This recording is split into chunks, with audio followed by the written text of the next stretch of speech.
Welcome to All Things World War II. Today we'll be discussing the trailer for Overlord and the problems with it. Sci-fi horror World War II movies are not a new thing. You can go back before the US entered the war and find them. 1941's King of the Zombies involves the usual schlock of the time, but the voodoo doctor is a foreign spy trying to get information out of a US admiral. The plot of its 1943 sequel, Revenge of the Zombies, is the Nazis making zombie soldiers for the Third Reich, so the plot of Overlord is hardly original.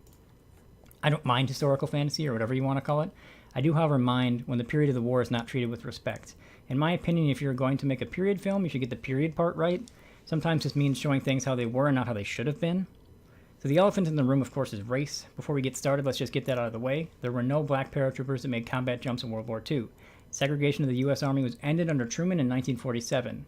Now, this fact is well known, as the initial comments on the trailer were mostly about that. Then the responses to those comments were pretty much just, but they were zombies, which I think misses the point. Just because you add fictional elements shouldn't mean all elements of the period can be changed and no one will care. I will not be critiquing the fictional elements of the trailer, just some lazy writing and poor research. All of my issues have to do with the main character's dialogue in the first 30 seconds of the trailer.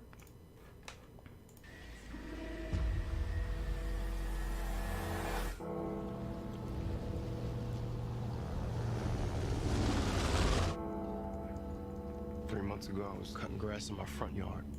3 months ago, I was cutting grass in my front yard. So this line suggests that the writers have no understanding of U.S. paratroopers in World War II. Ron Livingston has a great line in Band of Brothers where he says, 712 days of that son of a bitch, and here we are. This is a reference to how long they've been training under their company commander, Herbert Sobel. Now, Easy Company is famous for having very rigorous training, but apart from a really intense commanding officer, they had about the same training as every other unit jumping into Normandy on D-Day. So this starts in about June 1942 for basic and paratrooper training, a full 2 years before D-Day. Around December 42, they moved to Fort Benning for jump certification, so 6 months after basic started, they had earned their jump wings but continued to train.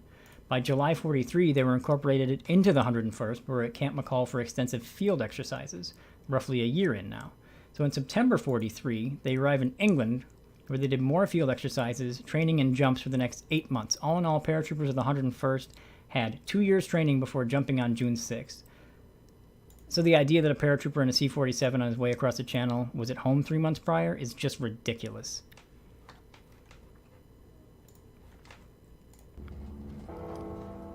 And the mailman shows up with a letter from the Army. So this couldn't be more wrong. The Airborne was volunteer only. No one in World War II was drafted into the Airborne. It was a special forces unit. It is well known that an article in Life magazine talking about how the Airborne was the best of the best caused many men to sign up. They made $50 more per month, which totally didn't hurt, and most men that tried out didn't even make the cut. So this idea that the main character was drafted into the 101st Airborne is absolute nonsense. Now, the final issue I'd like to point out is the paratroopers being black. Now, I'm no fan of this trend of revisionist history to sell tickets.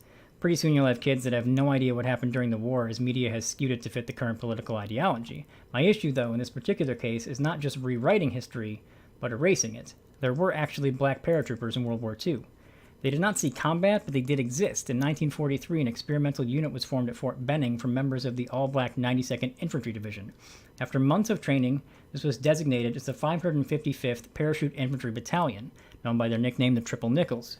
But that wasn't until late November 1944, so by this time D-Day had obviously passed, and there was some discussion of putting them into the reserves following the initial days of the Ardennes offensive, but the Allies recovered and they weren't needed.